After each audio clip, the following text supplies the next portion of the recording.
Hey there, this is Scott again, and I'm back to do a real quick video about making plant markers. Now, I always seem to run out of plant markers, and the bottom of these topsy-turvy milk jugs are perfect for making milk jug plant markers. When you cut it out, the bottom out of this thing, as I showed in a previous video, you get something that looks like this on the bottom. And what I do is I just cut it in fourths. I just cut them in half both ways. You can see how I've got it cut there all the way through. I didn't cut it all the way through yet.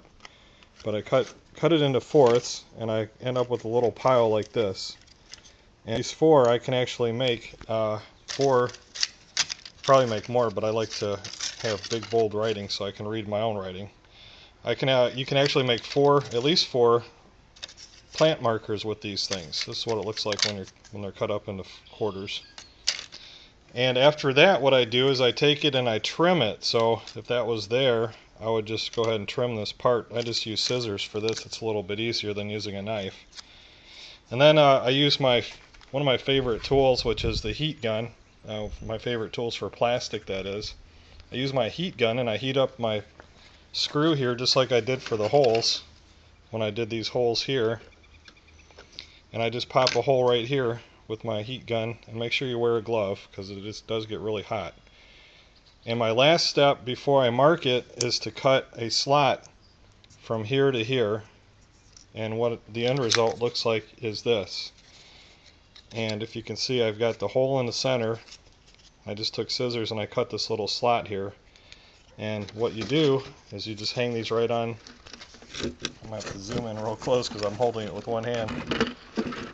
You just pop it through the slot here. Let's show you.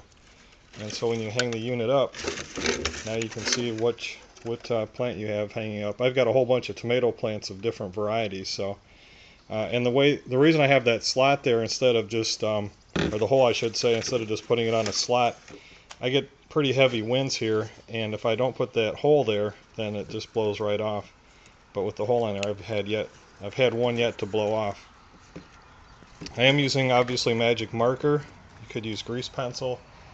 I'm using magic marker to mark this, and after about 2 months it starts to lighten up, so I just right over, back once a month or once every couple months, I just take my magic marker and write back over top what it was. And I'm actually a hobby chemist. I don't know if you knew that, but one of the things, just so you know, one of the cool things with a Sharpie is that when the chemists were trying to develop a permanent marker, an indelible marker, they wanted to find one common substance that would take it out and very little else. And what they developed was this product called Sharpie, where almost every chemical is impervious to removing the ink except for one chemical that's found in almost every household. And that one chemical is alcohol. Just regular old rubbing alcohol will take off the Sharpie from almost any surface, including fabric. So it's a little tip for you there. Alright, that's Scott signing out, and good luck with your milk jug topsy-turvies.